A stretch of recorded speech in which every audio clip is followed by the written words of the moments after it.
Dear student, welcome in SS Medical Classes.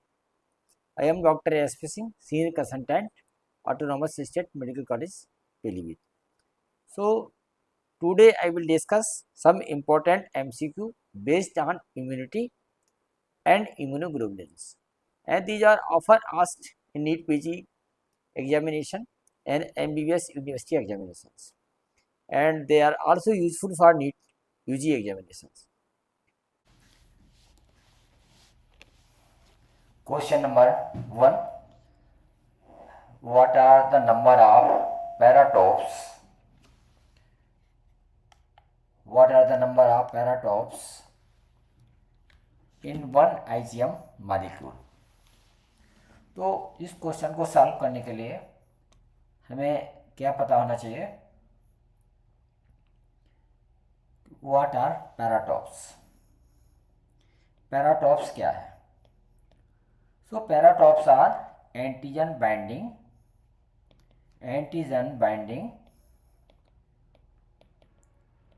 sites, and they are present on immunoglobulin molecules. And what are epitopes? And epitopes are antibodies binding sites present on antigen. So epitope are present on antigen and paratopes present on antibody. They are present on antibody. इसमें पूछा है कि how many paratopes are there in IgM molecule. तो as we know कि there are 5 types of antibodies. 5 types of antibodies, namely IgG, IgA, IgM, IgD and IgE. So these are 5 types of antibodies. So these can be memorized by a simple mnemonic known as GAMDE.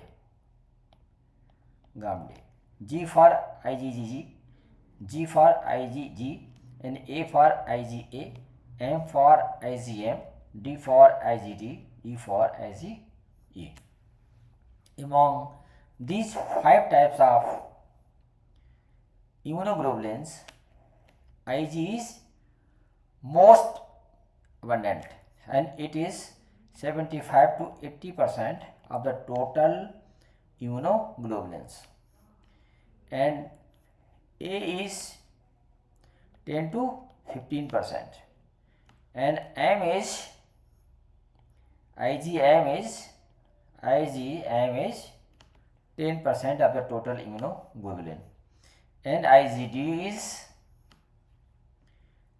0.4 to 2% of the total immunoglobulin, and IgE is 0.002%.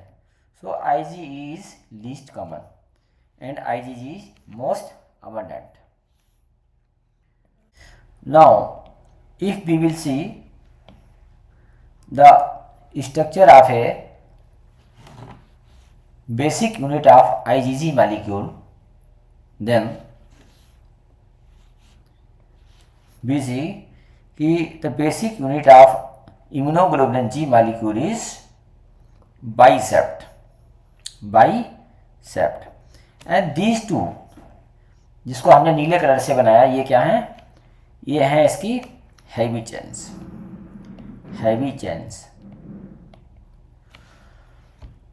और इस heavy chains के कितने part हैं? ये जो terminal portion है इसको हम कहते हैं BH. BH का मतलब है वेरिएबल कंपोनेंट या variable part of the heavy chain. और इसके अलावा ये वाला जो पार्ट है इसको हम बोलेंगे CH1, और जो ये वाला पार्ट है उसको हम बोलेंगे, जो ये वाला पार्ट है इसको बोलेंगे CH2, और ये वाला पार्ट है इसे हम बोलेंगे CH3. तो हम देख रहे हैं कि जो IgG का जो बेसिक यूनिट है वो किस शेप की है, बाइसेप्ट। और इसमें कितनी हैवी चेन्स हैं, 1, this 1 and this 1, 2 heavy chains. और 1 जो एक हैवी चेन है, कितने पार्ट हैं उसमें, एक BH यानी variable part of the heavy chain, and CH1, CH2, CH3, these are constant domain of the heavy chain. तो कितने कांस्टेंट डोमेन हैं, CH1, CH2, CH3। तो there are 3 constant domain of the heavy chain. So heavy chain consist of BH plus यानी 1 variable part या 1 variable domain plus 3 constant domain. So BH plus CH1, CH2, CH3. This is heavy chain. And 2 heavy chains are connected by, अगर हम इसको delete करें तो these 2 heavy chains are connected by disulphide bonds. Disulphide bonds, ये यहाँ के बीच में क्या है, डाइसल्फाइड बॉन्ड है, ये डाइसल्फाइड बॉन्ड। अब हैवी चेन्स के साथ साथ क्या होगा, देखिए दोबारा, this is 2 heavy chains, this is 2 heavy chains of immunoglobulin Ig molecule. तो हमने बताया इसके कितने पार्ट है, ये है BH and this is CH1 and this is CH2 and this is CH3। इसके साथ ही इसमें 2 लाइट चेन होंगी, there are 2 light chains, this one, तो एक लाइट चेन हुई, ये लाइट चेन है, लाइट चेन, और एक लाइट चेन है यहाँ पे इसकी। So there are 2 light chains, 2 light chains and 2 heavy chains. तो in basic unit of immunoglobulin there are 2 light chains and 2 heavy chains. तो इसका फार्मूला क्या हुआ, H2L2। So chains, total chains in immunoglobulin molecule is 4, 2 heavy chains and 2 light chains, and this terminal part of this light chain is known as BL, and this part is known as HL। BL का मतलब है variable portion of the light chain and HL means heavy portion of the light chain. So light chain consists of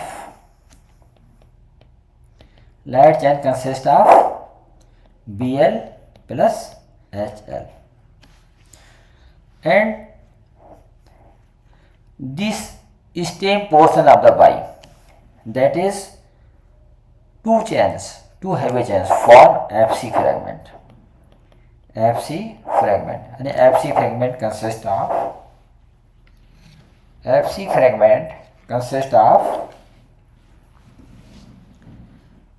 CH2 and CH3, और इधर भी ये CH2 and CH3। सो अगर हम देखें कि जो हमारा FC फ्रेगमेंट है, this is FC fragment. So this consist of second constant domain plus third constant domain, and the full form of each FC fragment is crystallizable fragment। और IgG molecule के जो FC फ्रेगमेंट है, इसके against में जो auto antibodies बनती हैं, that is known as RF factor यानी र्यूमेटॉइड फैक्टर, उसको हम बोलेंगे RF या rheumatoid factor. Now this terminal portion,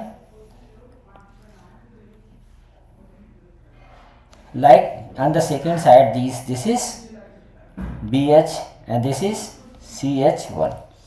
So this hole is known as FAB, anti-binding fragment, antigen binding fragment, FAB, antigen binding fragment. So this is terminal portion of known as antigen binding fragment। तो किसने एक unit में जो bisect unit है इसमें कितने antigen binding site होती हैं, कितने एंटीजन फ्रेगमेंट होते हैं? 2। तो 2 होते हैं। तो ये यहाँ तक हमारी समझ में आया। दूसरी बात, यदि हम देखें जो ये इंटरनल पार्ट है, दिस इज इंटरनल पार्ट, तो यदि हम देखें इसको कि जो हैवी चेन है इसका जो ये हैवी चेन है इसका ये BH वाला पोर्शन प्लस CH1 वाला पोर्शन, यानी this is known as FAD segment, this is known as FAD segment.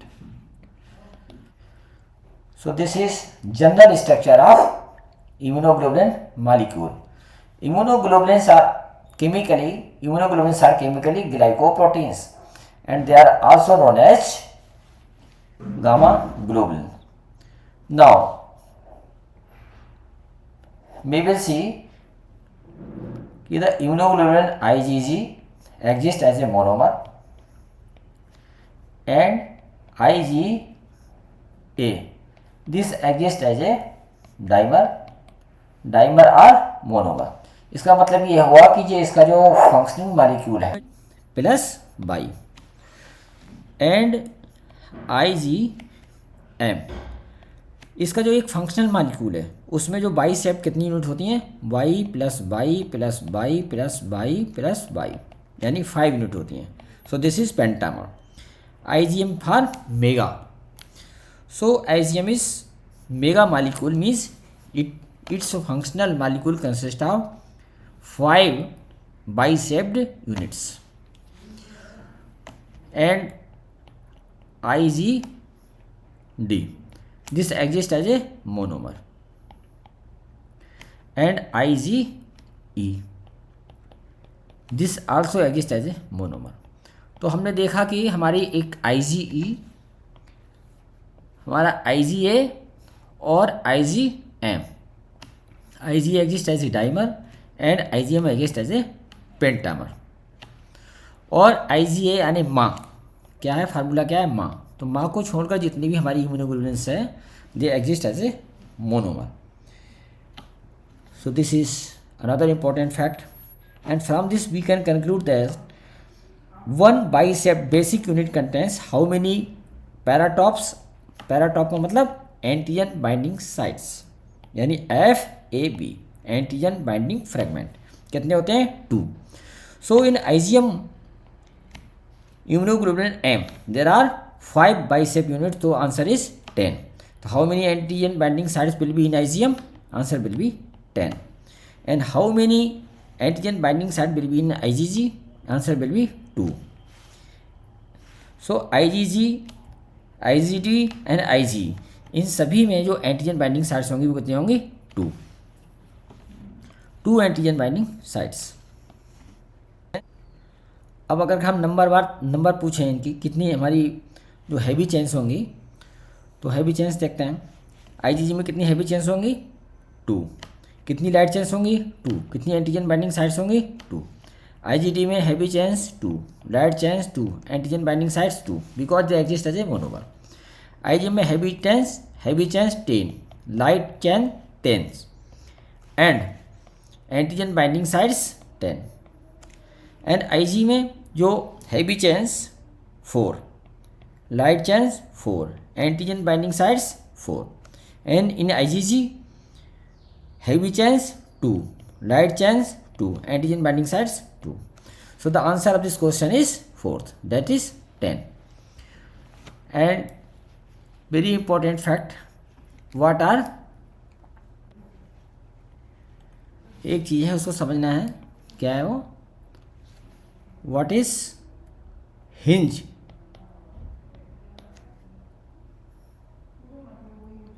Hinge joint. If we see the structure of basic structure of IgG molecule, then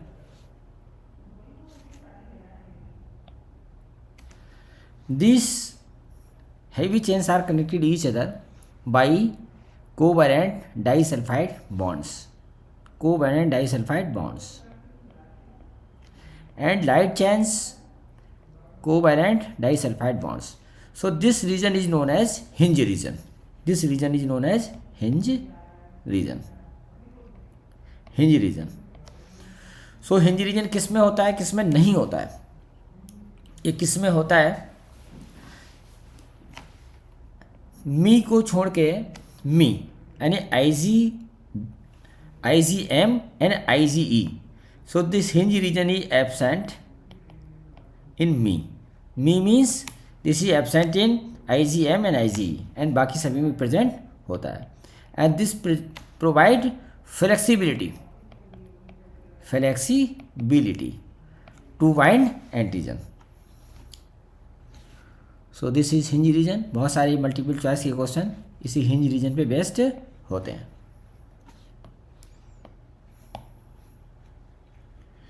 So answer of this question is correct option is 4. This is number of paratops in one IgM molecule is 10. Now next question. Match column A which is name of antibodies and column B percentage of particulars immunoglobulin of the total immunoglobulins. So A IgG percentage कितना दे रखा है 70-80%, बिल्कुल correct match है. तो ए किससे match करेगा, P से match करेगा. And IgH percentage 10-15% correct they रखा है. बी का मैचिंग किससे होगा, क्यू से होगा. एंड IgM की परसेंटेज कितना है 10%, ये भी करेक्ट मैचिंग है, मैचिंग करने की आवश्यकता नहीं है. And IgD percentage is 0.2%. So D किससे मैच करेगा, टी से मैच करेगा. और ई किससे मैच करेगा, एस से मैच करेगा. So as we have told that immunoglobulin G is most abundant immunoglobulin. Most abundant immunoglobulin is immunoglobulin G and it is 75-80% of the total immunoglobulin and least percentages of immunoglobulin G E. Immunoglobulin E is least amount and this immunoglobulin G is commonly involved in allergic reactions. जितनी भी allergic reactions है उसमें कौन सी antibody involve होगी, immunoglobulin E. And immunoglobulin G is involved in secondary immune response. And immunoglobulin M, it is involved in primary immune response. So delayed और secondary immune response के लिए कौन सी एंटीबॉडीज होती है, IgG. और प्राइमरी रेस्पॉन्स के लिए कौन सी एंटीबॉडी होगी, IgM. सो अगर डेंगू होता है तो सबसे पहले जो फर्स्ट वीक में जो एंटीबॉडी हमें मिलेगी आफ्टर 3 to 4 डेज, वो कौन सी एंटीबॉडी होगी, IgM. या किसी भी डिजीज़ में सबसे पहले हमें IgM मिलेगी एंड लेटर ऑन हमें कौन सी एंटीबॉडी मिलेगी, IgG. तो इस फैक्ट पे भी बहुत सारे क्वेश्चंस होते हैं. सो इसमें कौन सा सही है, this is third one is correct. And next question, which immunoglobulin exists as a dimer or pentamer. So we have told you that except Ma means IgM,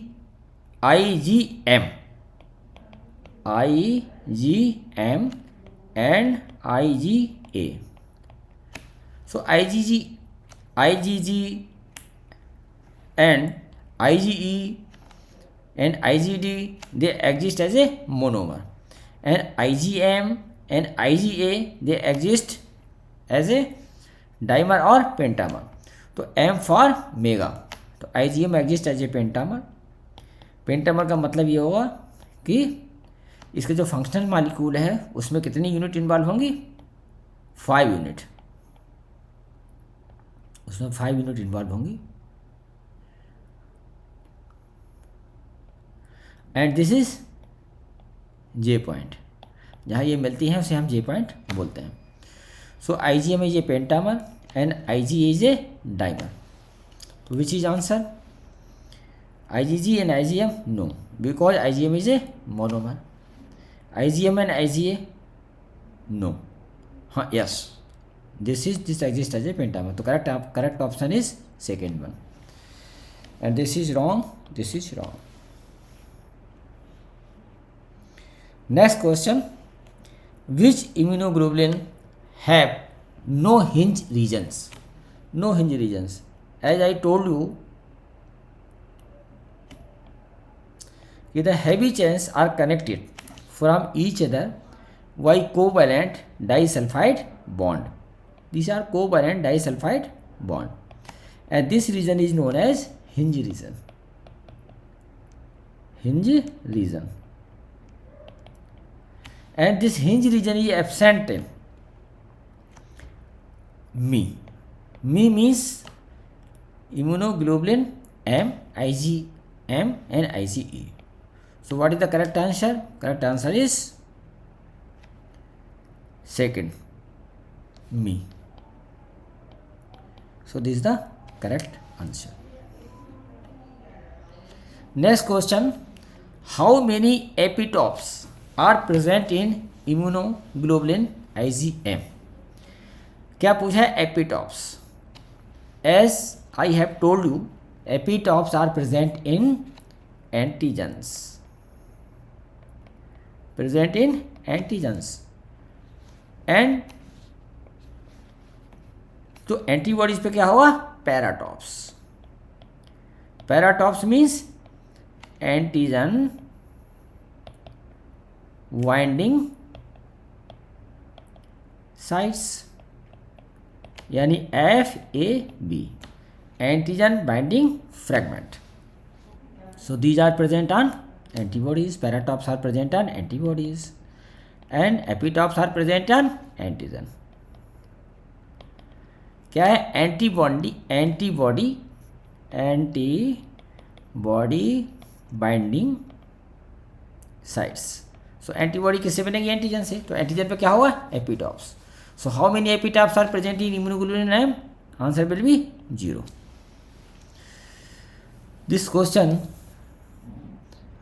by this question, the question maker want to know whether you know where epitopes are present, whether they are present on antigen or they are present on antibody. So epitopes are present on antigens. The sixth question, half life of which antibody is minimum? So half life of antibodies minimum. किसकी minimum होगी? तो हम ये देखेंगे कि half life of IgG antibody which is most abundant and which is antibody which can cross placenta. जो placenta को cross कर सकती है, जो ब्लड ब्रेन बैरियर को क्रॉस कर सकती है, और and this antibody provides immunological protection to neonates or fetus, because the IgG antibody crosses placenta and it reaches in the fetus, so it provides immunological protection to the newborn and fetus. Only this is the antibody which can cross placenta and blood-brain barrier, and no antibody except IgG, no antibody can cross placenta or blood-brain barrier. So the half-life of this IgG is 21 to 25 days. Half life of Ig is 6 days, and half life of IgM is 5 to 10 days, and half life of IgD is 2 to 3 days, and on an average 2.8 days, and half life of Ig is 2 days. तो सबसे कम जो half life है वो किसकी है? IgE, antibody IgE. And तो सबसे ज़्यादा जो हाफ लाइफ है वो किसकी है? IgG. तो what is the half life of IgG? It is 21 to 25 days and IgA 6 days. So long term immunity play role in secondary immune response. So that is why अगर इसकी half life कम होती है तो ये secondary immune response और जो long term immunity है उसमें रोल प्ले नहीं कर पाती. सो the half life of IgG is longest.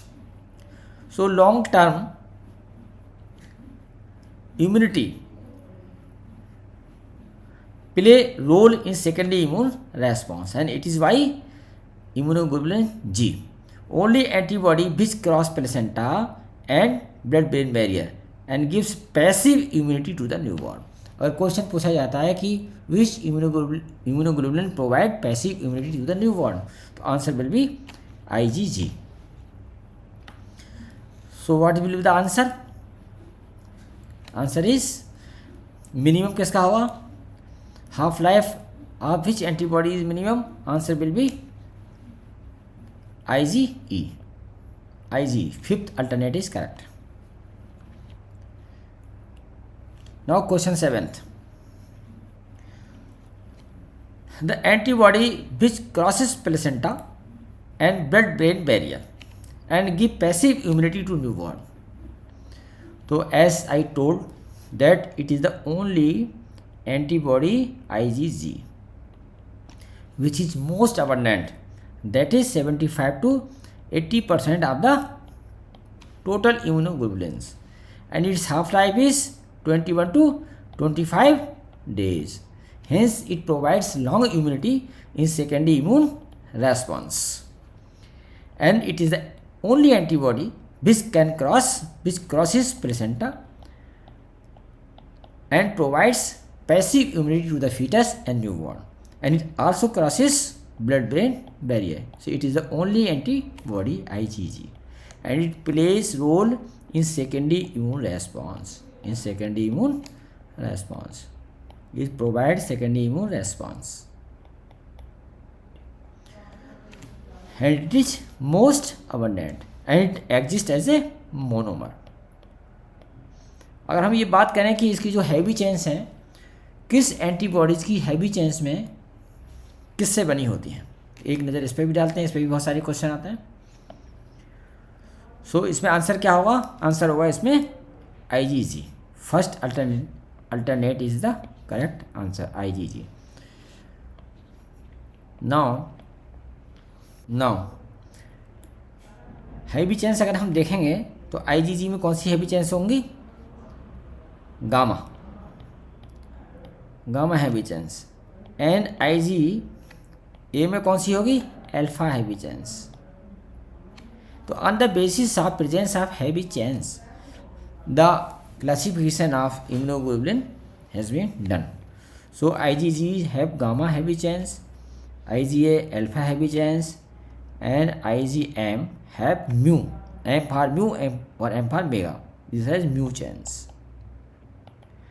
And IgD delta types of heavy chains. And IgE epsilon type of heavy chains. तो इस पे भी कई बार MCQ आ जाते हैं. So that is important to learn कि which type of heavy chain is present in which type of body. Now question 8. The antibody which has largest molecule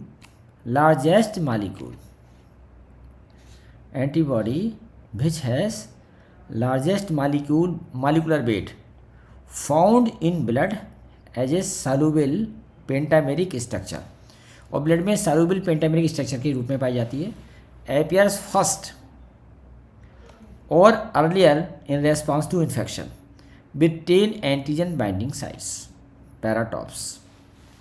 So this is which immunoglobulin?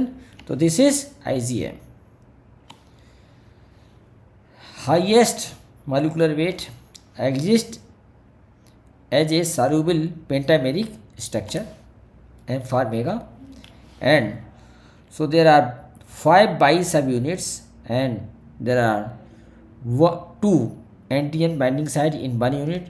Hence in active molecule of IgM there are 10 binding sites, and this appears earlier in response to infection, and it plays a role in primary immune response. So all these property matches with the immunoglobulin M. So IgM molecule weight कितना weight है इसका? about 9 lakh kDa, and this is largest antibody found in pentameric structure. How many light chains? There are 10 light chains, 10 heavy chains, and paratops and antigen binding site 10s. The antibody formed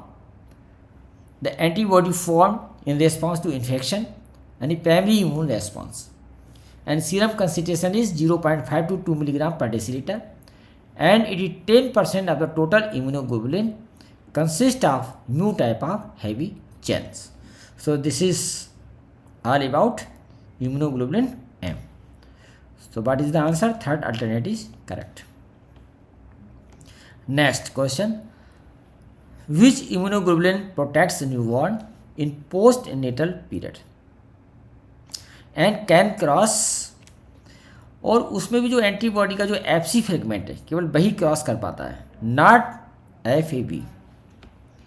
antigen 2 fragment होते हैं, मैं बताया, this is, सो जो ऊपर वाला fragment होता है ये होता है FAB, antigen binding fragment, this is antigen binding fragment,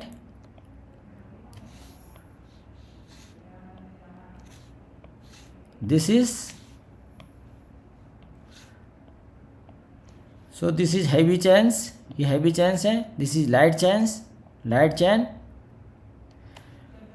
and जो ऊपर वाला सेगमेंट है जो बाइफर्केशन है, these are FAB.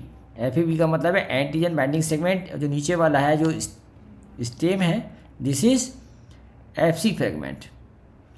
FC fragment means crystallisable fragment.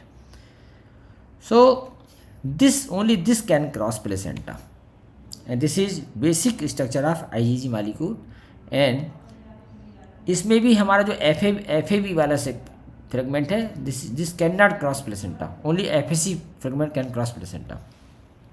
पूछ रहे हैं विच इम्यूनोग्लोबुलिन प्रोटेक्ट्स न्यूबॉर्न इन पोस्टनेटल पीरियड, तो ये कौन सी इम्यूनोग्लोबुलिन है? This is IgG, because this crosses placenta and reaches in the fetus and provide passive immunity to the newborn and in fetal stage also, and it crosses blood-brain barrier. So what is the answer? First alternative is correct, IgG. Next question, the most abundant immunoglobulin in the subclass of IgG. Choose the correct response. So there are 4 subclass of immunoglobulin G. There are 4 subclass of immunoglobulin G: G1, G2, G3 and G4. So G1 कितना है? 6 to 70%, and it is, जो protein कोई antigen आएगा और कोई viral infection होगा तब ये बनेगी, अपीयर होगी ब्लड में, तो it respond to protein antigens and viral infections. Ig2 is 20 to 30%, and this responds to bacteria containing polysaccharide capsule. If there is an infection by bacteria which contains polysaccharide capsule, so which immunoglobulin G will appear in the blood? It is IgG2. IgG2 appear होगी, and third is IG3, ये 5 to 10%.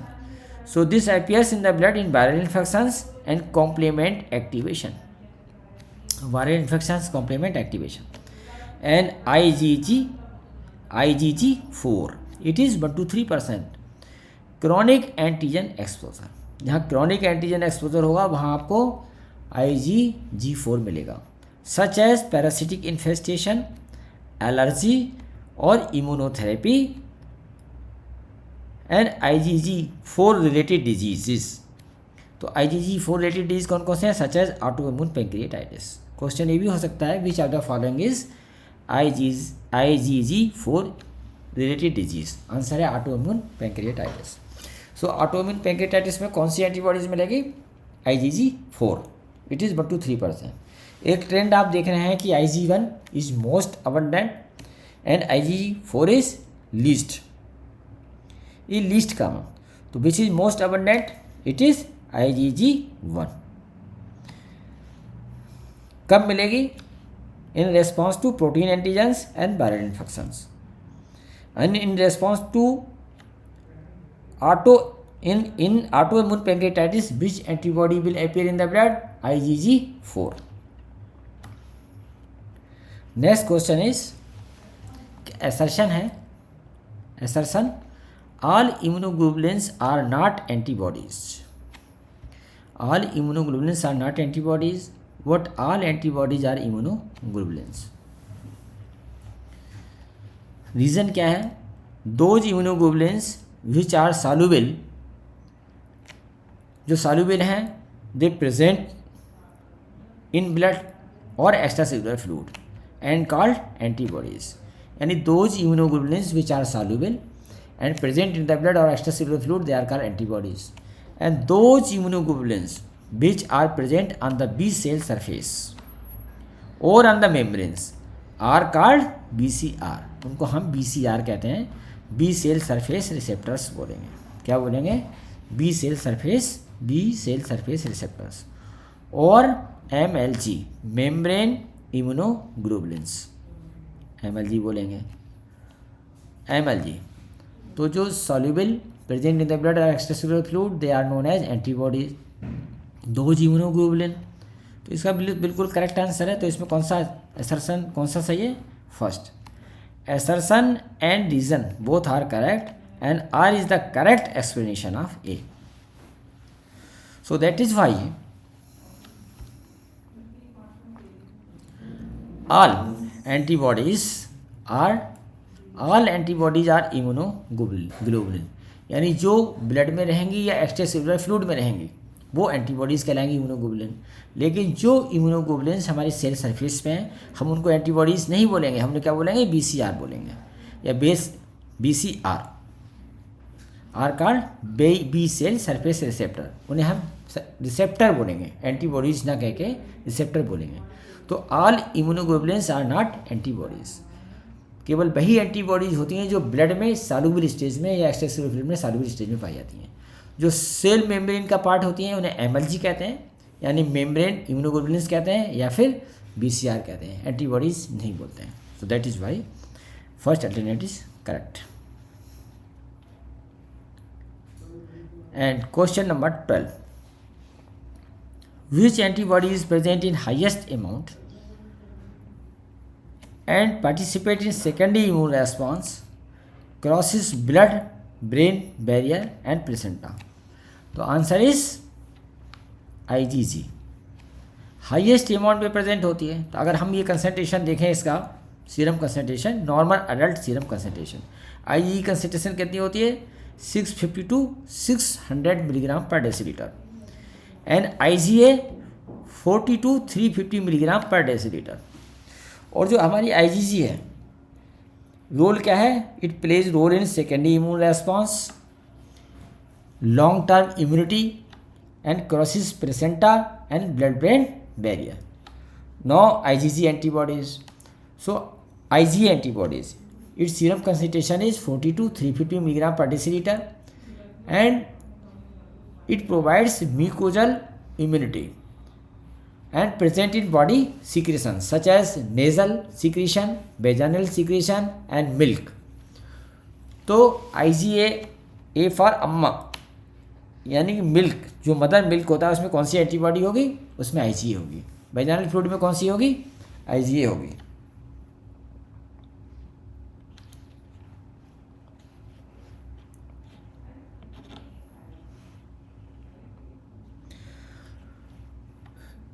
So IgA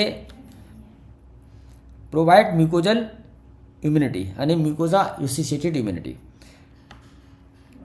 and IgM. So what is the concentration of IgM? It is 40 to 250 milligram per deciliter and it plays important role in primary immune response. जैसे कोई infection होगा तो सबसे पहले बढ़ने वाली जो एंटीबॉडी होगी that will be IgM. M फिर M मीन्स मॉर्निंग, यानी मॉर्निंग पहले आता है. अगर कोई इन्फेक्शन होगा तो सबसे पहले तो मॉर्निंग होगा. डे का जो पहला पार्ट होता है वो मॉर्निंग से शुरू होता है डे. इसीलिए अगर कोई इन्फेक्शन होगा तो सबसे पहले जो एंटीबॉडी आएगी वो भी M बॉडी होगी, उसका नाम होगा IgM. And IgD it found in serum in trace amount and it form B cell receptor. IgD mainly form B cell receptor. So IgD is not an antibody. We can say it is a B cell receptor. And IgE, it is present in very low amount, that is 0.00%, and it plays important role in allergic reactions and parasitic infections. So what is the answer? The antibody which is present in highest amount, it is IgG, which can cross placenta and blood-brain barrier, and it plays role in secondary immune response. Next question, which type of heavy chains are present in IgE antibodies? So antibodies are classified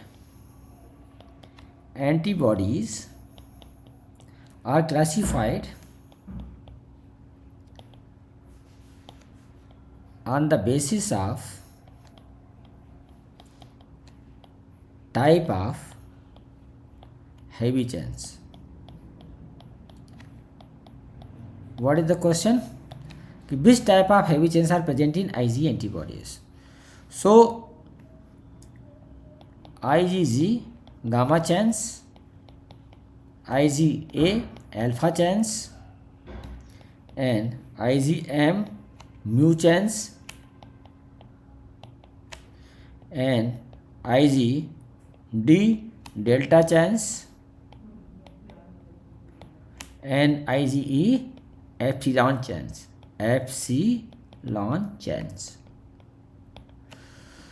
So IgE में कौन सी chains होंगी? Epsilon. Fifth alternate is correct.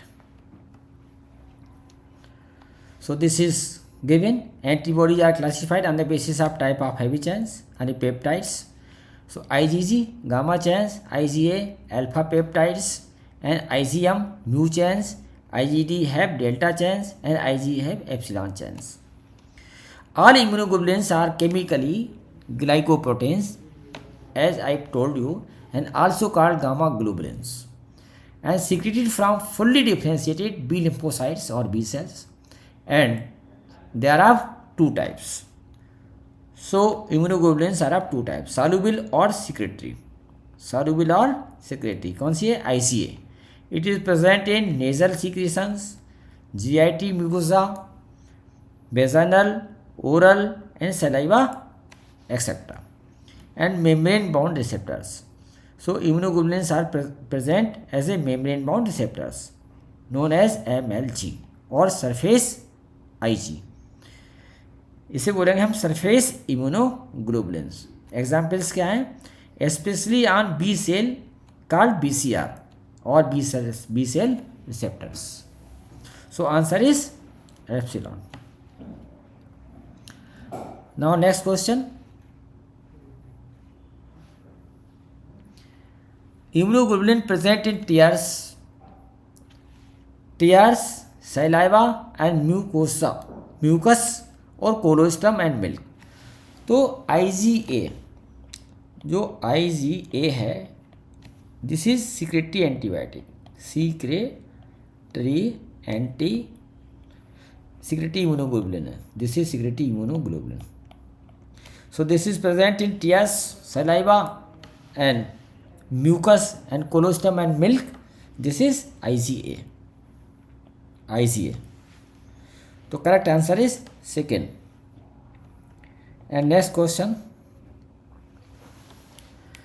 Fab region or fragment of an antibody is composed of, if given BL is variable region of right chain, CL constant region of right chain.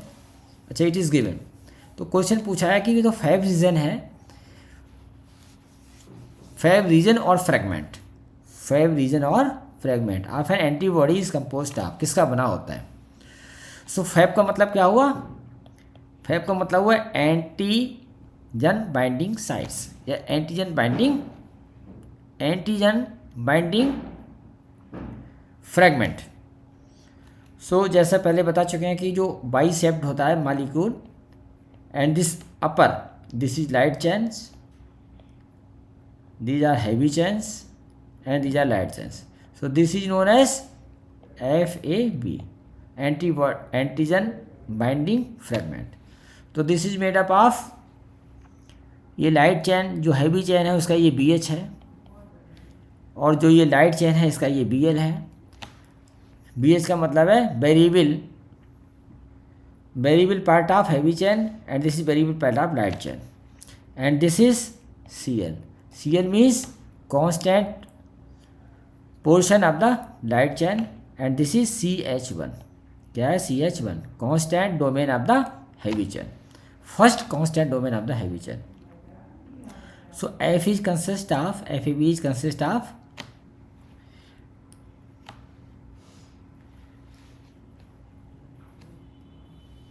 BH and CH1.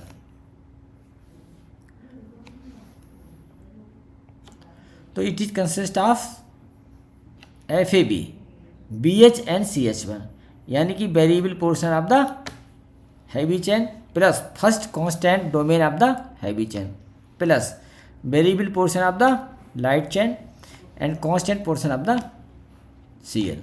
तो इस consist of BH plus CH1 plus Cl plus Bl. So this is first alternative correct. And अगर हम बात करें FC की, तो ये जो नीचे वाला पोर्शन है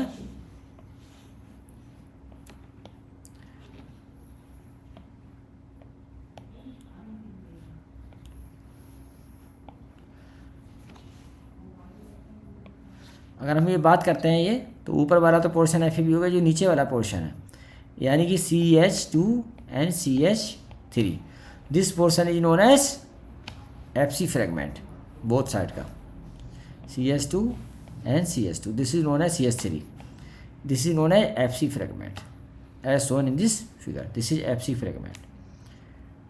CH2 CH2 CH2 CH2 ये FC फ्रेगमेंट है, यानी कि ये बाइसेप्ट है और ये नीचे वाला जो पोर्शन है this is FC fragment.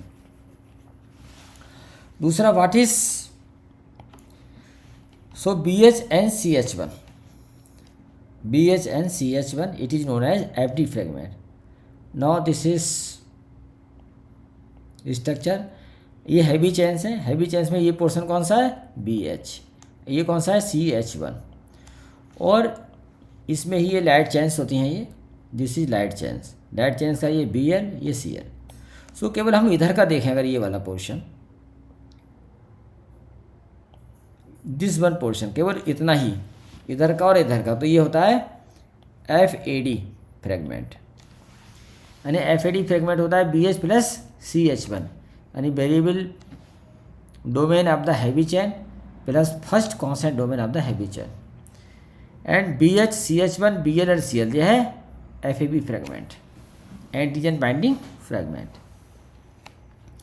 CH2 CH3 second and third constant domain of the heavy chain, ये होते हैं. जैसे ये बनाया, this is CH2, this is CH3. FC fragment को क्या बोलेंगे हम? FC फ्रेगमेंट, ये नीचे वाला fragment, this is crystallisable fragment. Variable region of heavy chain also have 3 segment of hyper variable called hyper variable domain. क्या है इसको समझते हैं. This is structure and this is variable portion of the heavy chain, this is BH. और इसमें क्या है, इस वेरिएबल पोर्शन में देयर आर 3 रीजन्स होते हैं. ऐसे इसको हम बोलते हैं hyper variable regions, hyper variable regions बोलते हैं. So variable region of heavy chain also have 3 segment of hyper variable called hyper variable domain. Variable domains are at amino terminal and end terminal. अगर हम ये हमारी ये peptide है heavy chain, this is heavy chain, तो इसमें 2 होंगे. This is COOH यानी कार्बोक्सी एंड होगा, और इसमें ये होगा NH2 टर्मिनल. किसी भी पेप्टाइड चेन में 2 टर्मिनल होते हैं, एक अमीनो टर्मिनल और ये हो गया कार्बोक्सी टर्मिनल. सो कभी कभी क्वेश्चन आता है कि ये जो हमारा जो वेरिएबल डोमेन्स होते हैं वो किस एंड पे होते हैं. तो वेरिएबल जो पोर्शंस होते हैं, वेरिएबल जो डोमेन होते हैं, ये किस एंड पे होते हैं? एमिनो टर्मिनल पे होते हैं. किस पे होंगे? एमिनो टर्मिनल पे होंगे, amino terminal. So variable domains are at amino terminal यानी N terminal of heavy and light chains. ऐसी लाइट चेन होती है ये. तो लाइट चेन्स में J वाला कौन सा टर्मिनल है? COH वाला जो है एमिनो टर्मिनल. तो इसका जो लास्ट पोर्शन है टर्मिनल पोर्शन, ये क्या है? Bl. यानी variable part of the light chain किस साइड में है, एन टर्मिनल साइड पे है। Hebbian light chain with constant domains are at, while constant domain are at carboxy terminal or C terminal. So answer of this question is first. Now question 16, humoral immune response is mediated by, humoral immune response is mediated by polymorphonuclear lymphocytes PML, monocytes and natural killer cells in blood, macrophage in the tissue, humoral immune response, interferons and B lymphocytes and antibodies, antibodies mediated immune response AMI, और fourth alternate T lymphocyte. तो T lymphocyte से क्या हुआ, ये cell mediated immunity है। Humoral response का मतलब है antibody mediated immune response, humoral response. So answer is third, it is third answer. Explanation, अब इसका एक्सप्लेनेशन है, immunity is of two types, innate immunity which is present at birth and acquired immunity which developed after birth. So innate immunity non-specific, it is non-specific, present since birth and it provides barriers which prevent entry of pathogens into the body. So what is the purpose of innate immunity? It provides barriers which prevent entry of pathogens into the body. अब it is of four types: physical barriers such as skin, mucus, coating of the epithelium lining of the respiratory GIT tract, eyes and oral cavity and urogenital tract. दूसरा है physiological barriers. Physiological barriers हैं tears in the eye and saliva in the mouth and acid in the stomach and they provide physiological barrier. Now cellular barriers, cellular barriers में क्या आएगा, polymorphonuclear lymphocytes यानी neutrophils, monocytes, natural killer cells are type of lymphocytes. Natural killer cells क्या है, type of lymphocytes in blood as well as macrophage in the tissue and phagocytes and they destroyed micro organism. तो जो इस question में जो alternate दे रखा है, this one पहला जो अल्टरनेट है, तो ये सेलुलर इम्यूनिटी प्रोवाइड कराता है, यानी न्यूक्लियर लिम्फोसाइट्स PMNL, मोनोसाइट्स, ये क्या प्रोवाइड कराता है, सेलुलर इम्यूनिटी। और सेलुलर इम्यूनिटी किस टाइप की इम्यूनिटी है, इन्नेट इम्यूनिटी है विच इज़ नॉन स्पेसिफिक। पूछा किस में जा रहा है, humoral immune response which is antibody mediated response. So answer is third. दूसरा is fourth is cytokine barrier. Virus infected cells secrete protein called interferons and they prevent entry of virus in other non infected cells. And first immunity is innate type, second immunity is acquired type. And acquired type immunity is of two types, antibody mediated immunity known as AMI which is mediated by antibodies and these are found in the blood, hence response is called humoral immune response, humoral immune response. And second type acquired immunity is B cell mediated immunity and cell mediated immunity, CMI, and this is mediated by T lymphocytes and T lymphocytes are those which are processed in the thymus. So the answer is, correct answer is third. So इसका correct answer is third, यानी humoral immune response is mediated by antibodies which are produced by the B lymphocytes. So this is correct answer. Now question 13, choose incorrect about any organ or graft transplantation. Choose incorrect about any organ or graft transplantation, इसके बारे में जो incorrect है वो हमें choose करना है। So tissue matching and blood matching are essential before taking any graft or organ transplantation. बिल्कुल ठीक बात है, करना ही चाहिए। Tissue matching and blood matching, even after proper matching patient has to take immunosuppressant for long life, बिल्कुल correct answer है, correct sentence है। In matching of tissue and blood not done as per protocol graft or organ would be rejected sooner or letter, एकदम correct answer. The antibodies mediated immunity is responsible for graft or organ rejection, so this is wrong answer. Why? The cell mediated immunity is responsible for graft rejection or organ rejection, not AMI। So इसके rejection के लिए कौन सी immunity responsible है? Cell mediated immunity, not antibody mediated immunity, so this is wrong.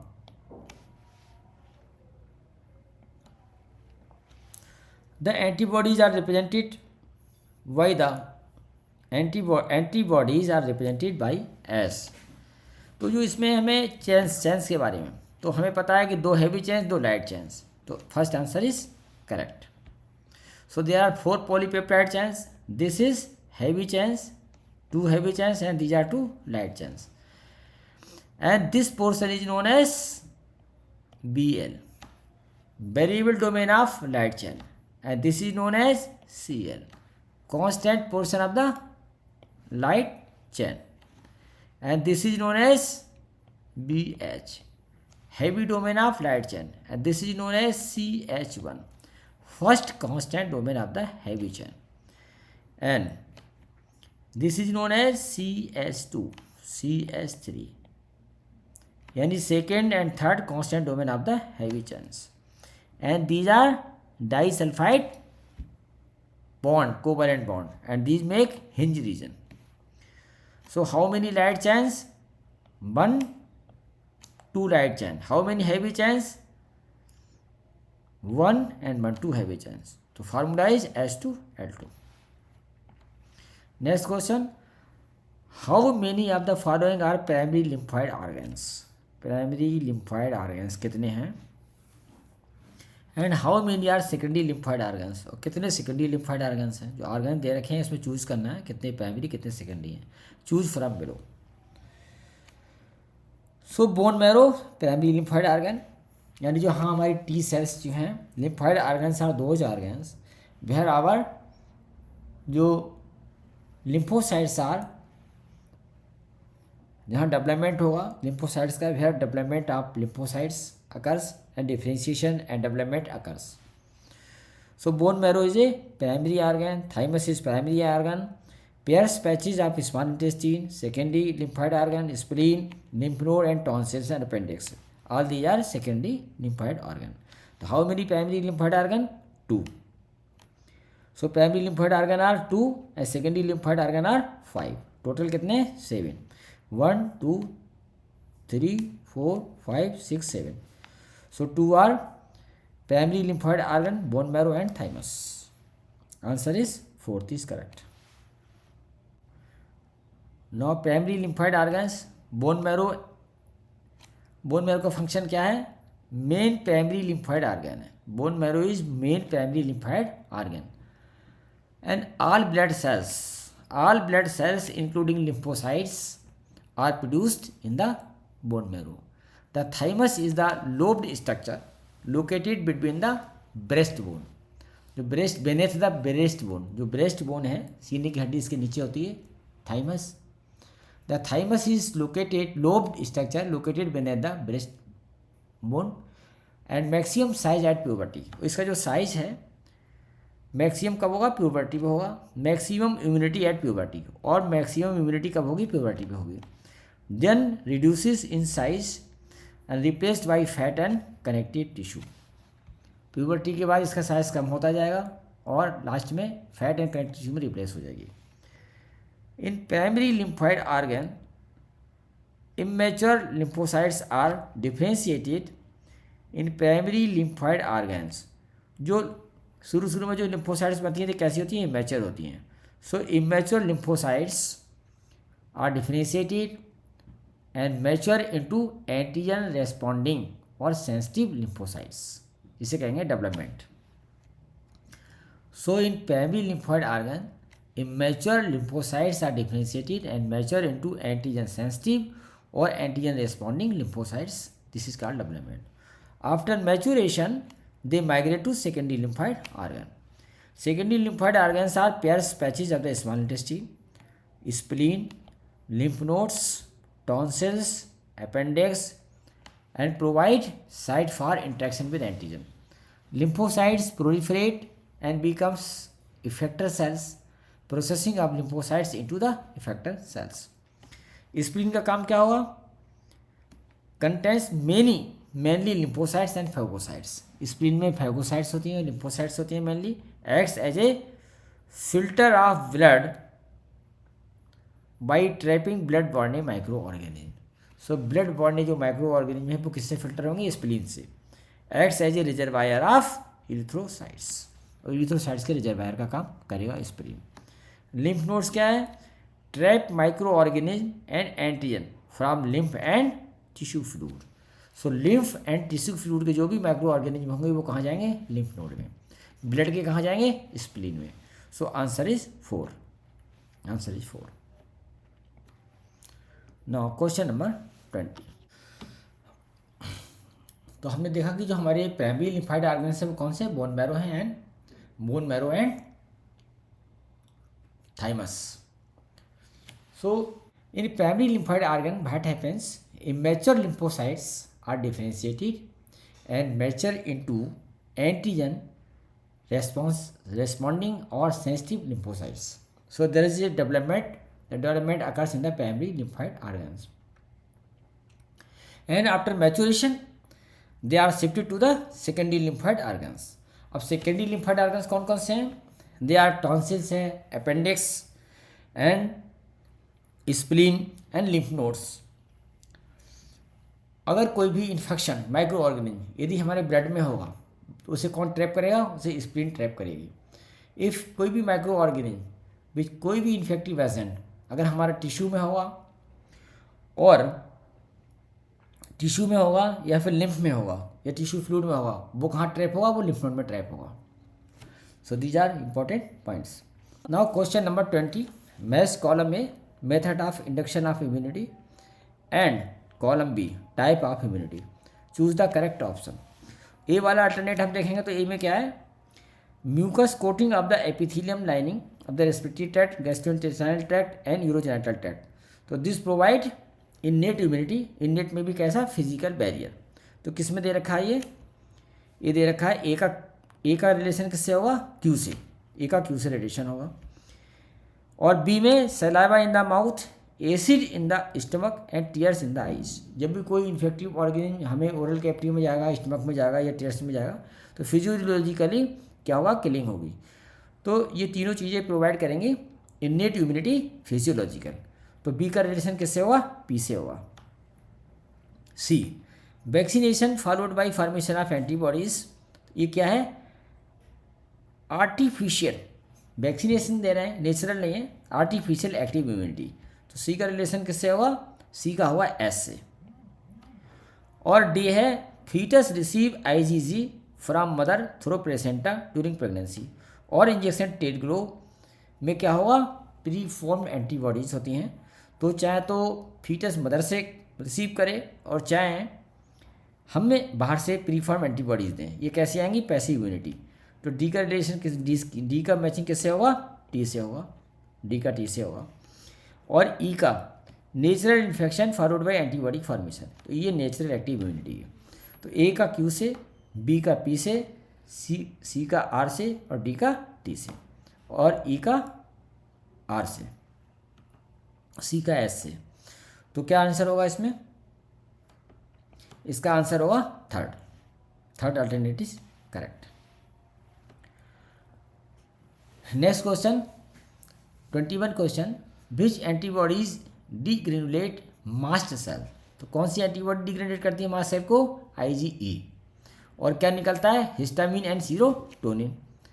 And basophils releasing histamine and serotonin causing allergies or food allergies on exposure to environmental allergens such as mites in dust, pollens and animal dander or asthma, etc. Are the antibodies responsible for immediate hypersensitivity reactions? Type 1. और जो hyper sensitivity reactions होती हैं वो कितनी type की होती हैं? Hyper sensitivity reactions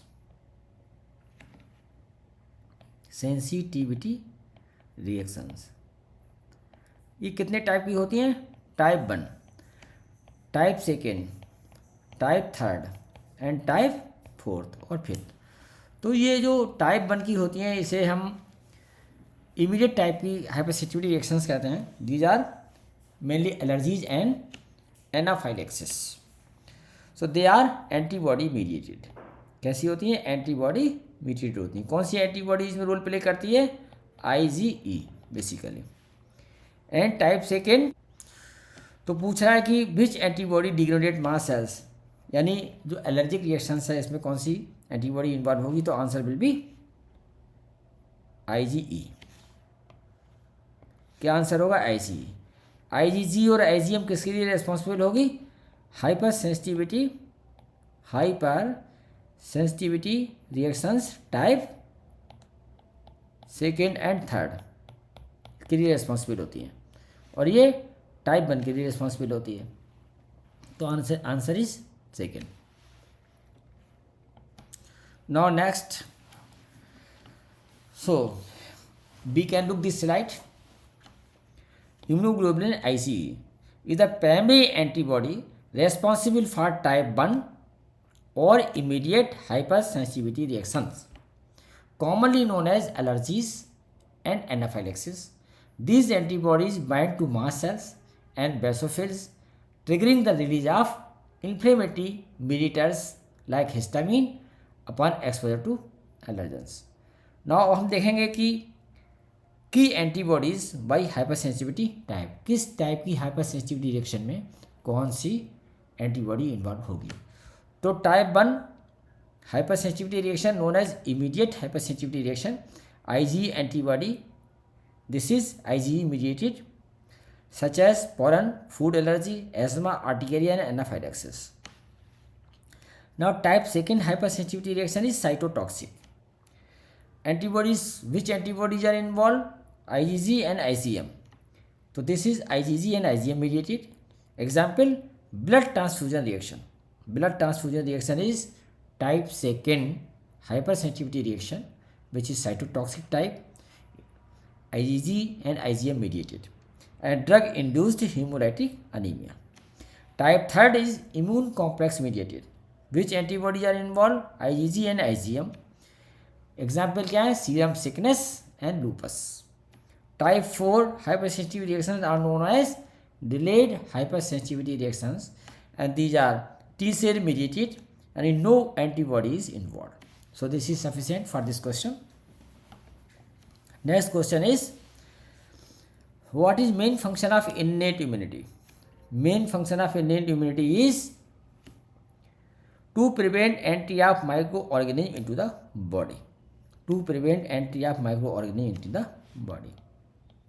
ठीक. अब innate immunity. Innate immunity.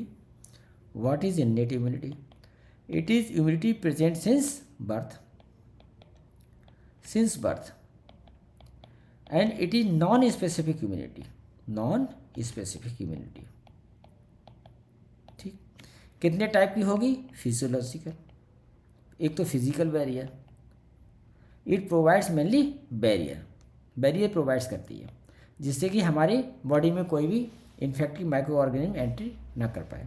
So the main function of innate immunity is to prevent entry of micro organism into the body. और फिजिकल का मतलब जैसे स्किन, हमारी स्किन है.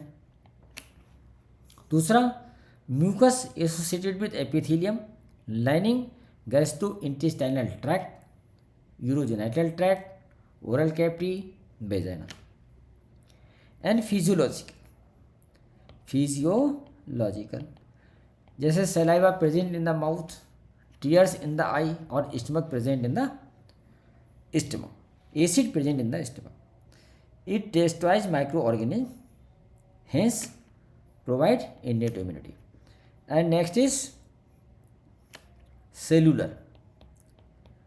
सेलुलर इन्नेट इम्यूनिटी, ये क्या है, जो हमारी सेल्स हैं, histiocytes, macrophage, polymorphonuclear cells, they provide cellular innate immunity.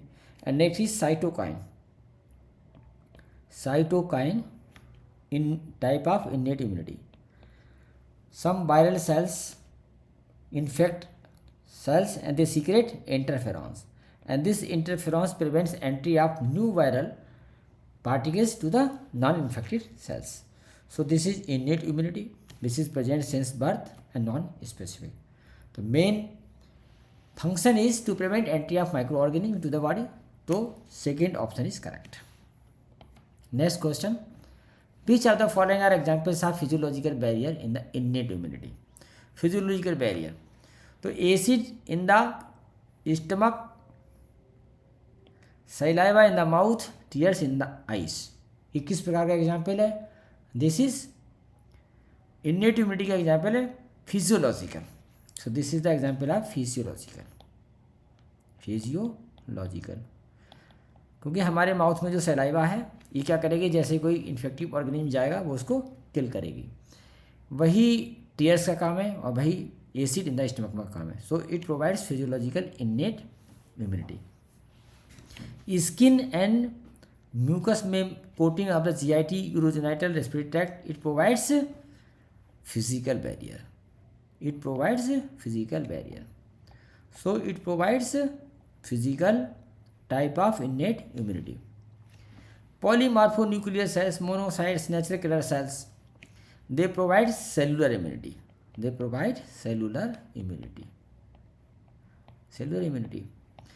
Interferons माने जो प्रोटीन्स होती हैं, they secreted by the virus infected cells, and they provide cytokine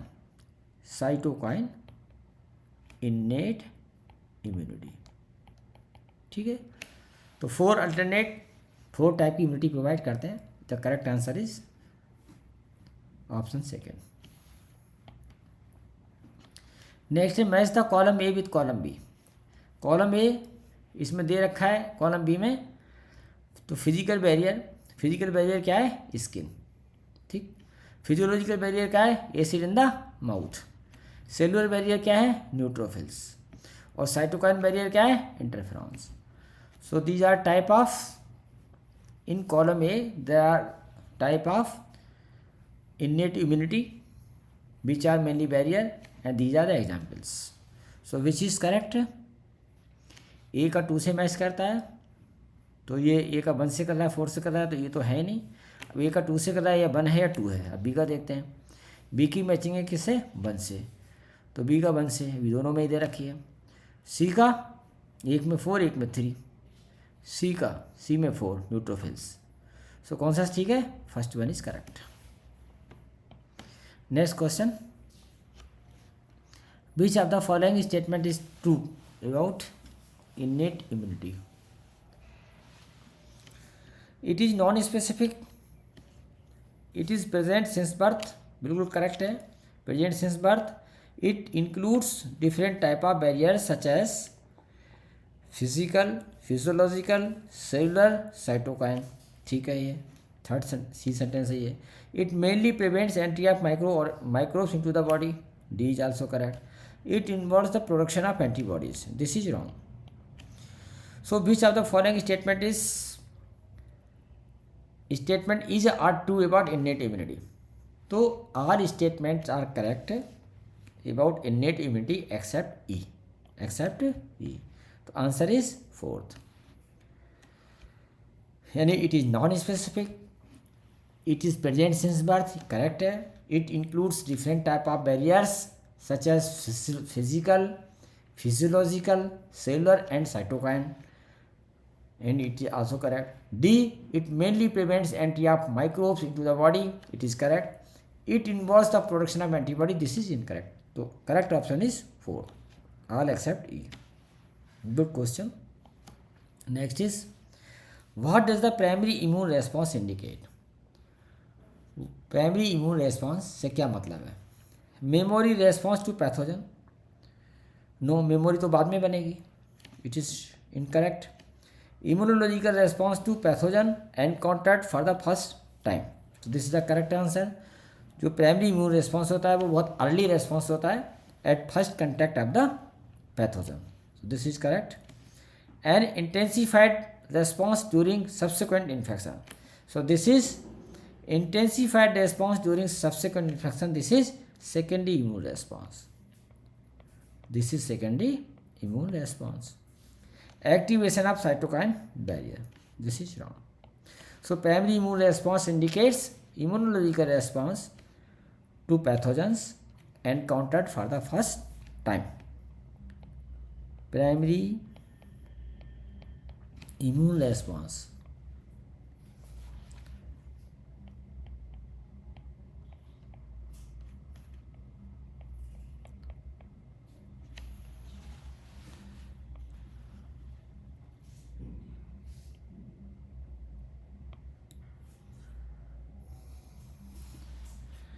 primary immune response means immunological response to pathogens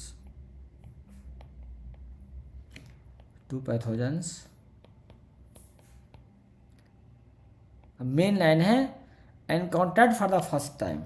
encountered for the first time. Encountered for the first time.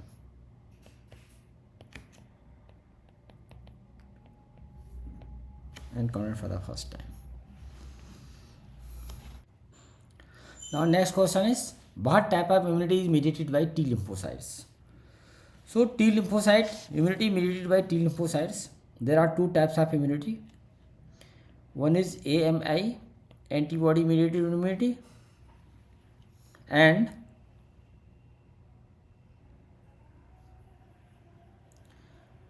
cell mediated immunity. So antibody mediated immunity is mediated by antibodies which are secreted by the B cells or B lymphocytes. So T mediated immunity is mediated by T cells or T lymphocytes. So T lymphocyte, what type of immunity is mediated by the T lymphocytes? The answer is humoral immunity. Humoral immunity is name given to AMI. So this is wrong. Innate immunity is a non-specific, present since birth, and it is mediated by barriers, different barriers, whether they are physical barrier or pathological barrier, physical barrier or physiological barrier or cellular barrier or cytokine barrier. So answer is cell mediated immunity. So T lymphocyte mediated provides cell mediated immunity. Next question, which is not correct? Antibodies basic unit is made up of 4 peptide chains. बिल्कुल ठीक है. 2 light and 2 heavy chains. ठीक है. And represented by the H2LT. अगर formula हम लिखें general formula कितनी polypeptide chain होती है, it is H2L2. Number B, antibodies are, it is correct. Antibodies are secreted by plasma cells और B lymphocyte. This is also correct. Antibodies mediated immunity is called AMI or humoral immunity. Okay, while T lymphocyte mediated immunity is called CMI or cell mediated immunity. It is also correct. Antibodies play important role only. Antibodies plays important role only in primary immune response. So it is wrong, because in primary immune response role is played by IgM, and in secondary immune response role is played by IgG. So this is wrong. IgM has 10 paratopes while IgG has only 2 paratopes. बिल्कुल ठीक है. इसमें antigen binding sites IgM में discuss हो चुका है. कितनी होती है? 10. IgM exist as a monomer. इसमें कितनी होती है? 2. तो कौन सा रॉन्ग है इसमें? D. Except D are correct. तो which is not correct? Answer is D. D is not correct. Okay, next question. Assertion है antibodies are secreted by T lymphocytes. regional lymphocytes help B lymphocytes in antibodies production. So this is wrong because antibodies are secreted by B lymphocytes. This is wrong. So both A and R correct. They are incorrect. A is true and R is false. A is false but R is true. Fourth is correct. T lymphocyte help B lymphocyte in antibody secretion. It is correct. So A is incorrect, false, and R is true. A is false because antibodies are secreted by the B cells, not from T lymphocytes. And T lymphocytes help B lymphocytes in secreting antibodies. Next question, mucosa associated lymphoid tissue, that is MALT, constitute what percentage of lymphoid tissue in the body, human body? So it is 50%. It is 50%. Simple question, 50%. Next, what is primary function of thymus in the lymphoid system? So there are lymphoid organs are of two types. Lymphoid organs are of two types, primary and secondary. Primary में क्या है, जो immature lymphocytes हैं, they differentiates and they become antigen responding और antigen sensitive cells lymphocytes. And thymus में क्या है, processing होगी फर्दर. तो what is primary function of thymus? Thymus का फंक्शन क्या है? Acts as a filter of blood by trapping blood body microorganism. तो ये फंक्शन किसका है? This is function of spleen. ये स्प्लीन का फंक्शन है. तो ब्लड बॉडी जो माइक्रो ऑर्गेनिज्म है ये कहाँ ट्रैप होंगे? स्प्लीन में. ये थाइमस का फंक्शन नहीं है. Provides micro environment for development and maturation of T lymphocyte. Good. इसीलिए जो टी लिम्फोसाइट्स होती हैं, जिन सेल्स का जो प्रोसेसिंग और मैच्योरेशन थाइमस में होगा, उनसे पहले टी लगाते हैं, because they are processed in thymus. T for thymus. So this is correct. What is the primary function of thymus in the lymphoid tissue? They provide microenvironment for development and maturation of T lymphocyte. This is the answer.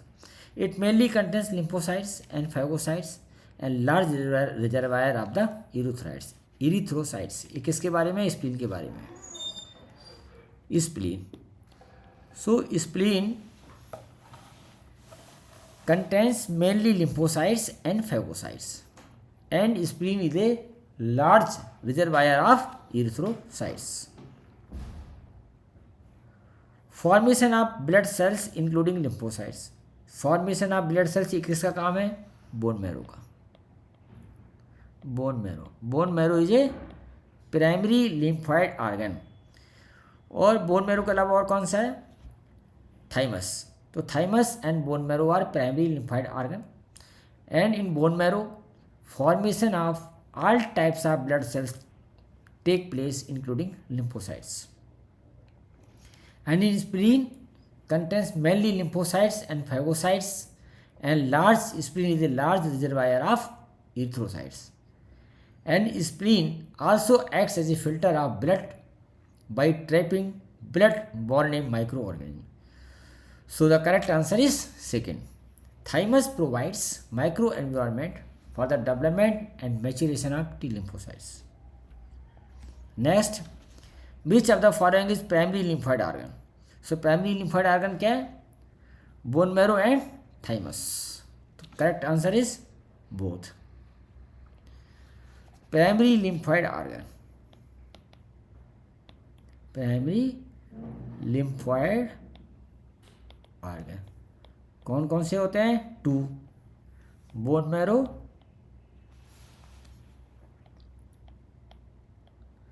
And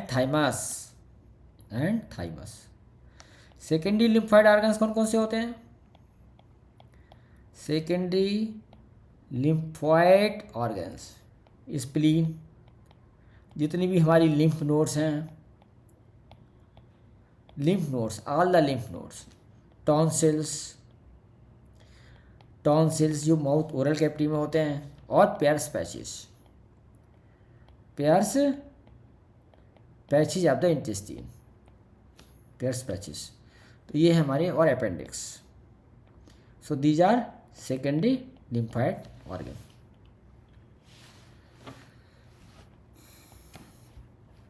Which of the following statement is or are correct about allergy? IgE and IgA antibodies plays major role. तो allergy में कौन सा major role play होगा? IgE. Allergic reactions involve degradation of mast cells and release of histamine and serotonin. Correct है. Antihistamine and steroid and adrenaline can be use to treat allergies. बिल्कुल ठीक है. Allergy is exaggerated response of immune system to certain antigens present in the environment. This is definition of allergy.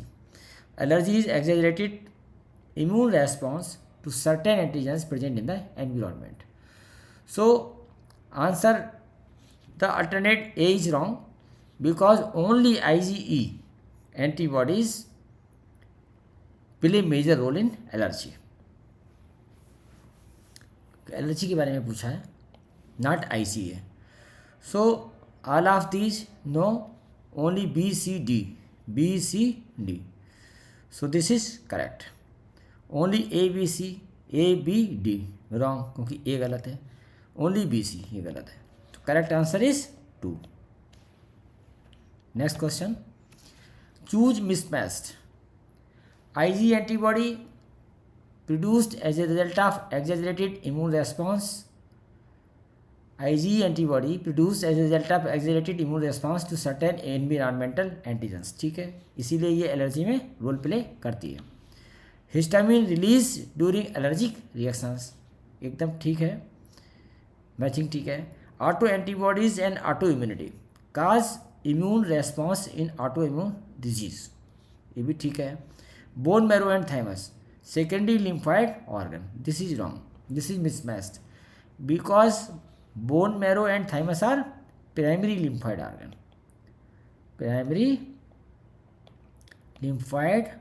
organ. Bone marrow and thymus are primary lymphoid organ. So mismatched D. This is the answer. Next. Assertion है autoimmune disease occurs when body's immune system attack its own cell. Correct assertion. Reason, the immune system cannot distinguish between self and non-self cells in autoimmune disease. It is also good reason. So इसमें क्या है, both A and R are correct and R is the correct explanation of A. Good. क्योंकि autoimmune disease में क्या होगा कि body का जो अपना इम्यून सिस्टम है वो अपनी ही बॉडी के सेल्स पे क्या करेगा, अटैक करेगा. Because it can not distinguish between self and non self cells. या जो सेल्फ के एंटीजन होते हैं जो अपने बॉडी पार्ट्स हैं उसको ट्रीट करता है as a antigen, foreign antigen. अब जो ऑटो इम्यूनिटी है ये क्यों होती है? जब भी हमारे बॉडी में कोई ऐसी चीज़ एंटर करती है, चाहे वो बैक्टीरिया हो, चाहे वायरस हो या जो भी हो, जिसकी प्रोटीन की स्ट्रक्चर, प्रोटीन क्या होती है, एंटीजन, वो हमारी बॉडी में जो प्रोटीन है अगर उससे मैच करती है तो जो इसके रेस्पॉन्स में जो एंटीबॉडीज़ बनेंगी वो इस बैक्टीरिया को डिस्ट्रॉय करने के साथ साथ हमारी बॉडी के ऑर्गन को भी डिस्ट्रॉय करती हैं. वो यही समझती हैं कि जो हमारी बॉडी के जो सेल्स हैं या सेल की कोई ऑर्गेनेल्स हैं या कोई सेल मेम्ब्रेन है, कोई भी ऑर्गन हो, ये बैक्टीरिया का पार्ट है. So antibodies formation take place and they are not able to distinguish the foreign antigen and body antigen. So this is the basis of autoimmune disease. The answer is first. Next, the primary lymphoid organ where T lymphocyte mature. This is thymus. Rheumatoid arthritis is an example of which type of disease? So rheumatoid arthritis is an example of autoimmune disease. How many of the following are autoimmune disorder? Psoriasis autoimmune, vitiligo autoimmune, myasthenia gravis autoimmune disorder. myasthenia gravis में क्या होगा? myasthenia gravis में जो हमारा ये neuron है और ये मसल्स है, तो इसमें रिसेप्टर होता है एसिटाइकोलिन रिसेप्टर्स होते हैं यहाँ पे. तो इस रिसेप्टर के अगेंस्ट में जो एंटीबॉडीज़ बनती हैं वो ऑक्यूपाई कर लेती हैं इस रिसेप्टर को, और एसिटाइकोलिन का फंक्शन नहीं होता, तो इससे क्या होगा, हमारी जो मसल कॉन्ट्रैक्शन है वो नहीं होती है। So auto antibodies formation against the acetylcholine receptors. Guillain Barre syndrome and Graves disease. What happens in Graves disease? So Graves disease में जो जहाँ पे जो थायराइड है हमारी, थायराइड में जो TSH है, जहाँ ये ऐड करता है, तो TSH की मॉलिक्यूलर मिमिक्री करती हैं और ये इस रिसेप्टर को ऑक्यूपाई कर लेती हैं। तो जो काम TSH को करना चाहिए वो कौन करता है? वो करता है ऑटो एंटीबॉडीज़। जब ये काम TSH करता है तो जो हमारा थायराइड रिलीज होता है वो कैसा होता है? कंट्रोल होता है, और कितनी मात्रा थायराइड की निकलनी चाहिए वो वेल कंट्रोल होता है और नेगेटिव फीडबैक से कंट्रोल रहता है। लेकिन जब यही वाला काम ये जो ऑटो एंटीबॉडीज़ करती हैं TSH के गए, तो जो हमारा इंसुलिन निकलता है वो कैसा निकलता है? अनकंट्रोल्ड और heavy in amount and not regulated by negative feed mechanism. So this is known as Graves disease. तो इसमें हमें किसके फीचर मिलेंगे? हाइपर थायराइडिज्म के फीचर मिलेंगे। ऐसी हाशिमोटो थायराइडाइटिस, इसमें इन्फ्लेमेशन होता है। हाशिमोटो थायराइडाइटिस में क्या होगा? इन्फ्लेमेशन होगा। हाशिमोटो थायराइड इसमें क्या होगा? हमारी जो थायराइड ग्लैंड है वो इन्फ्लेम्ड हो जाएगी। क्या हो जाएगी? इन्फ्लेम्ड। और वो हमारी हार्मोन जो थायराइड ग्लैंड्स बिकम्स इन्फ्लेम्ड। तो जो हमारा T3 और T4 का जो सीक्रेशन है वो कम होगा, इससे हमें क्या होगी? हाइपोथायराइडिज्म। सो ये ऑटोइम्यून डिजीज है। Systemic lupus erythematosus autoimmune disease है। पर्निशियस एनीमिया में क्या होगा? पर्निशियस एनीमिया में जो हमारा इंट्रिंसिक फैक्टर है, वो जो गैस्ट्रिक म्यूकोसा होती है उसमें हमारी पैराइटल सेल्स होती हैं, और ये हमारी ऑर्गेनिक सेल्स उनको कहते हैं। इससे निकलता है एक इंट्रिंसिक फैक्टर IF, और ये इंट्रिंसिक फैक्टर जो विटामिन B12 होगी उसके साथ कंबाइन करके उससे कंबाइन करता है, तभी विटामिन B12 का एब्जॉर्प्शन होता है। तो जब विटामिन B12 का एब्जॉर्प्शन नहीं होगा, इंट्रिंसिक फैक्टर डिस्ट्रॉय हो जाता है, क्योंकि ये सेल्स जो होती हैं वो पैराइटल सेल्स और ऑर्गेनिक सेल्स ये डिस्ट्रॉय हो जाती हैं, और इसके डिस्ट्रॉय होने की वजह से जो हमारा इंट्रिंसिक फैक्टर है वो रिलीज नहीं होता। सो इंट्रिंसिक फैक्टर जब रिलीज नहीं होता तो विटामिन B12 उससे कंबाइन नहीं होती और विटामिन B12 का एब्जॉर्प्शन नहीं होता। तो इससे क्या हुआ? इससे जो हमारी इरिथ्रोसाइट्स हैं वो कैसी हो जाती हैं?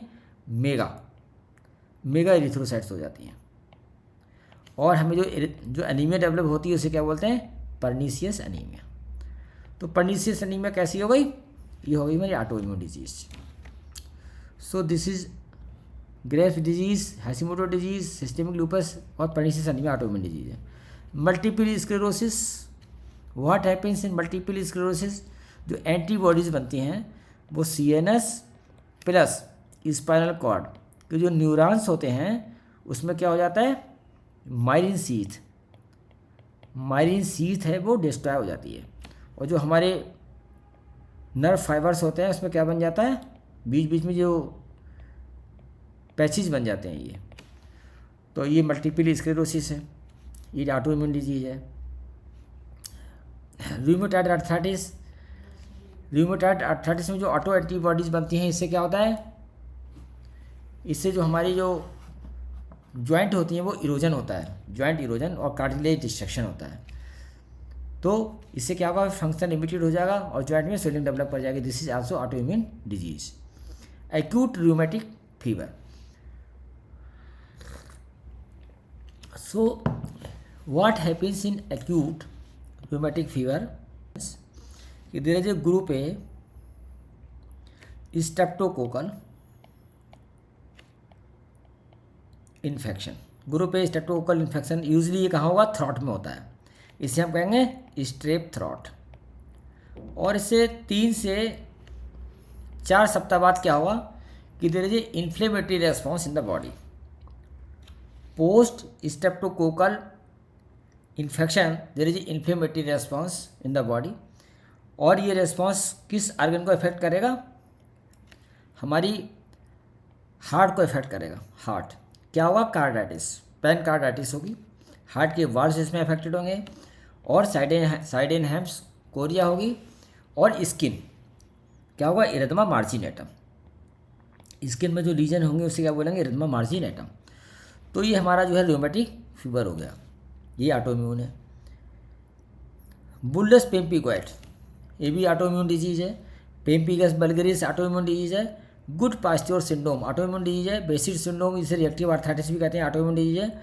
एंड जोग्रेन सिंड्रोम, जोग्रेन सिंड्रोम में जितनी हमारी सलाइवरी ग्लैंड्स हैं, जितनी हमारी उसके अगेंस्ट में एंटीबॉडीज़ बनती हैं, तो उनका सिक्रीशन नहीं होता है, तो हमारी ओरल कैविटी, टीयर्स, इनमें सबके क्या होता है, ड्राइनेस होती है। और enteric fever it is not autoimmune disease. Ulcerative colitis is autoimmune disease, celiac disease is autoimmune disease, and Addison's disease autoimmune disease, and Wernicke encephalopathy is due to deficiency of thiamine. So thiamine deficiency में होती है बर्निके एन्केफेलोपैथी, और किस में होती है, usually in alcoholics. तो जो लोग अल्कोहल का क्रॉनिक यूज़ करते हैं, उनके खाते नहीं हैं, सही से डाइट नहीं लेते, इस वजह से उनमें थायमीन की डेफिशिएंसी होती है, एंड दैट काजेज बर्निकेस एन्केफेलोपैथी। तो ये कितनी हैं, 1 2 3 4 5 6 7 8 9 10 11 12 13 14 15 16 17 18 19 20। So 20, आंसर इज 20, जिसमें दो क्या हैं, एंटेरिक फीवर, और ये क्या है, ऑटोइम्यून डिसऑर्डर नहीं है। तो what happens in Wernicke's encephalopathy, it is due to vitamin thiamine deficiency. किसकी वजह से होती है, थायमीन डेफिशिएंसी की वजह से होती है Wernicke's एन्केफेलोपैथी।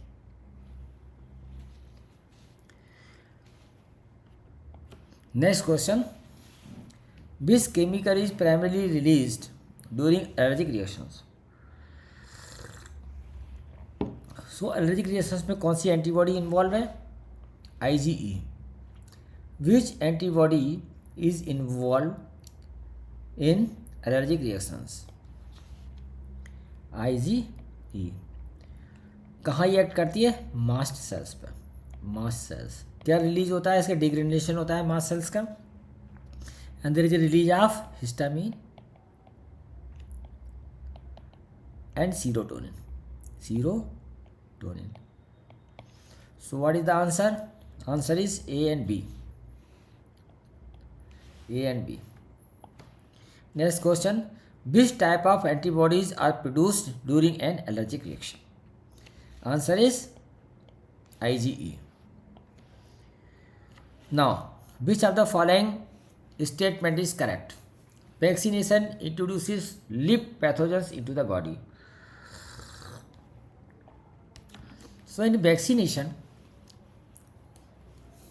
live and attenuated, live and weakened, or some antigenic proteins of the pathogenic organisms are introduced, not live। so this is incorrect। क्या होना चाहिए इसकी जगह पे, लिव एंड एटेन्यूएटेड और वीकेंड, तभी ठीक होता। Introduction of antigenic proteins of pathogen, और एटेन्यूएटेड और इनएक्टिवेटेड और वीकेंड पैथोजन, इसी को हम वैक्सीन बोलेंगे, is called vaccination, which is active immunisation, जिसको हम एक्टिव इम्यूनाइजेशन बोलेंगे। और ये provide, this vaccination provide active artificial active immunity. Vaccination से हमें क्या मिलेगा, आर्टिफिशियल एक्टिव इम्यूनिटी। तो it is correct, B is correct. C is introduction of preform antibodies in case of deadly infection in which quick immune response is required, is called passive immunisation, ये भी correct है। जैसे tetanus है या rabies है, ये कैसे हैं, ये स्नेक बाइट है, इट इज़ डेडली। अगर हम तुरंत, अभी इम्यूनोलॉजिकल रेस्पॉन्स तो देर में होगा, उतनी देर में तो डेथ हो जाएगी। तो इसमें क्या होता है, ये डेड इन्फेक्शन है या डेड सिचुएशंस हैं, इनमें क्या है, quick immune response is needed, hence preform antibodies is given, and this is called passive immunity. Good. Active immunity take time to develop but is long lasting, correct है। Passive immunization is quick but is short lived, good, क्योंकि इसमें preform antibodies देते हैं हम। With the help of recombinant DNA technology, vaccines are produced vaccine can be produced at large scale, बिल्कुल सही sentence है। तो इसमें ए को छोड़ के बाकी सभी सही हैं, ठीक है। आल तो गलत हो गया, which of the following statement is incorrect. So B C D and E, answer is this, A is wrong.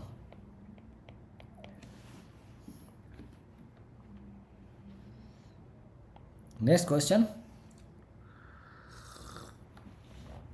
Which condition need passive immunisation. So tetanus है, टिटनेस क्या है, बहुत ही लीथल फेटल डिजीज है, इसमें हमें चाहिए होगा passive immunisation, pre form antibody चाहिए। स्नेक वेनम जो होता है, स्नेक वेनम अगर किसी को सांप काटता है, स्नेक बाइट होती है, तो it needs pre form antibodies which is given in the form of anti snake venom, anti snake venom. तो एंटी स्नेक वेनम क्या है, it contains pre form antibodies, pre form antibody. ये भी एक MCQ पूछा जाता है एग्जाम में कि जो एंटी स्नेक वेनम है इसमें क्या होता है, प्री फॉर्म एंटीबॉडीज होती हैं। किसके अगेंस्ट में होती है, वेनम। डॉग बाइट में पैसिव इम्यूनिटी देते हैं, किस नाम से आता है, राहेप्डोग्लैब, राहेप्डोग्लो, ये सीरम होता है। इसमें क्या होती है, प्री फॉर्म एंटीबॉडी होती है to rabies virus, to rabies virus के लिए। फॉक्स बाइट इससे रेबीज होती है, बैट से रेबीज होती है, इन सभी में हम क्या देते हैं, एंटी रेबीज सीरम देते हैं, ARS, एंटी रेबीज सीरम देते हैं। अगर किसी ह्यूमन को रेबीज हो गई हो तो उसको ऐसे टच नहीं करते हैं, ग्लव्स पहन के टच करते हैं। अगर वो बाइट करता है तो उसमें भी हमें एंटी रेबीज सीरम देना पड़ता है। और रेड बाइट में भी हम दे सकते हैं, लेकिन रेड बाइट से ट्रांसमिशन बहुत रेयर होता है। तो इसका आंसर होगा सभी में, all of these. Next, match column A with column B. Column A में क्या है, एक्टिव इम्यूनिटी। एक्टिव इम्यूनिटी क्या होता है, vaccination, formation of memory cells by the vaccination, ये हो गया एक्टिव इम्यूनिटी, इसका इससे हो जाएगा। Passive immunity, pre form antibodies to tetanus और डिप्थीरिया एंटीटॉक्सिन, इसमें क्या देते हैं, प्री फॉर्म एंटीबॉडीज देते हैं। ये पैसिव इम्यूनिटी में क्या देंगे, pre form antibodies, introduction of pre form antibodies. Passive immunity का इससे मतलब हो गया, बी का 1 से और ए का 2 से, ए का 2 भी सही है। वैक्सीनेशन क्या है, introduction of antigenic protein of pathogen और वीकेंड और इनएक्टिवेटेड पैथोजन। तो सी का संबंध किससे होगा, 4 से होगा, C4, ठीक। एंटी स्नेक वेनम में क्या होगा, pre form antibodies to venom, तो डी का संबंध किससे होगा, 5 से होगा, गुड। टिटनेस और डिप्थीरिया, ई का संबंध किससे होगा, 3rd से, pre form antibodies to pathogen which is deadly, वो देते हैं। तो ये कौन सा सही हो गया, फर्स्ट।